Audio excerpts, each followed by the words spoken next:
This segment is sponsored by the South Bend Farmers Market. We're celebrating local makers, bakers, crafters, and more right here at the South Bend Farmers Market, and we're talking to a few of the vendors. Let's take a look.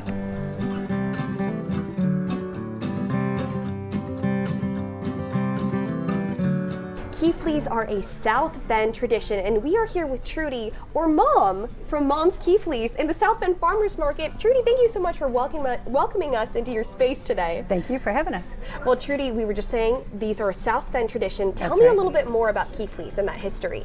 The history that I read through a little before my time, in the 1890s, folks came into the area, settled in the neighborhoods, and opened up the little bakeries, brought their recipes, of course, from overseas. There are Hungarian versions, there are Polish versions, and the Czechs came in and settled down through and had their recipes, and one of them was the Keeflies. There's baklava, there's kolach, but the Keeflies kind of stuck throughout the years. For the most part, most people just bake them holidays. We bake them all year long. You're here all the time. So we're always set up for ready for an order or call or whatever, and we're here 3 days a week and Sundays on Mishawaka Farmers Market right now in summer. But now, more than this being a South Bend tradition, this is also a family tradition for you, right? It is. And you have somebody special in a photograph over there, right? Yeah, that's my mom. My parents, actually. My mom was the one that I always trailed behind and made Keeflies with the neighbor ladies. So when we had a couple people inquire about Keeflies, anybody know anybody that makes good Keeflies anymore? I asked my daughter, I said, what do you think? You want to try the recipe? You said, now it's us. Got Grandma's recipe out of the box and said, what do you think? And she said, yeah, let's give it a try. So she met some on her end, I met some on my end. They both loved them, and here we are. Right. That started about 2014. And here we are now. So I know this Keefly right here is tempting me because I want to eat it right now. So while I take a bite of this, can you tell me a little bit about your signature recipe that you came up with yourself? Well, sure. Like I said, we started with my mom's the recipe my mom had in the recipe box, but the problem was there was only half there. So I had to figure it out, and of course, olden days they did by the, they did by the ounce, by the pound, by this. So you have to learn the conversion, and I just kind of tweaked it out over time and worked out into where now we have fresh ground walnuts. We use egg whites, powdered sugar, a little citrus I use from the clementine. Some people use a lemon, but we use the citrus and the orange. And then my own original recipe we came up with about 5 years ago is a maple pecan. So it's pecans with a maple extract. And it is absolutely delicious. Thank you. I'm telling you right there. So you will have to come and check out Trudy, check out Mom. You can call her Mom at Mom's Keeflies at the South Bend Farmers Market Tuesday, Thursday, and Saturday.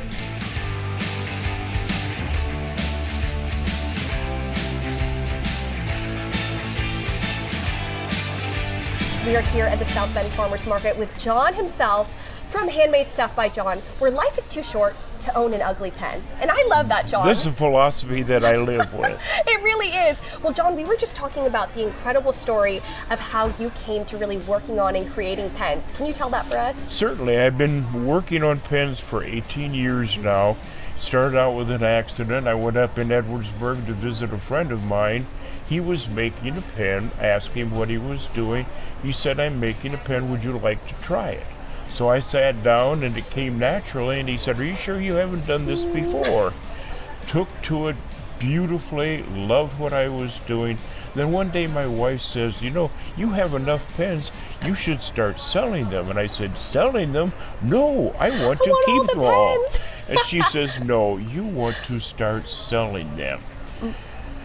Okay. My inventory has grown to include standard pens and mechanical pencils, theme pens, up to roller balls and fountain pens. Well, let's talk a little bit more about some of that inventory too, if you're deciding on what kind of pen you want to get. So what's the difference that we have here between the rollerball pen and the fountain pen? A rollerball is Open this up.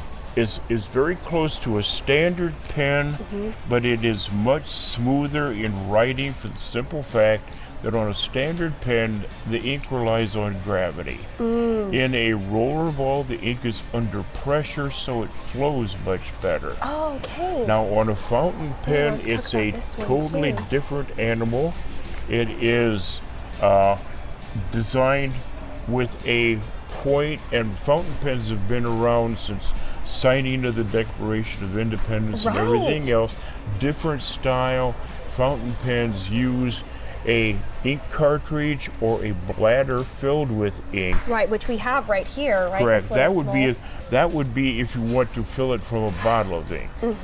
But it's designed as a much more elegant style of writing. And I think that this is great maybe if you want to feel a little bit fancy or historical, Yes. vintage. Absolutely. And like you said, there's really a pen for everyone, which is so important. And you should check out John and all of his cool and crazy stuff that he has here at the South Bend Farmers Market Tuesdays, Thursdays, and Saturdays. Check out the South Bend Farmers Market. Get a key flea, get a custom pen from John. Give them a call at 574-282-1259. Visit their website or check them out on Facebook.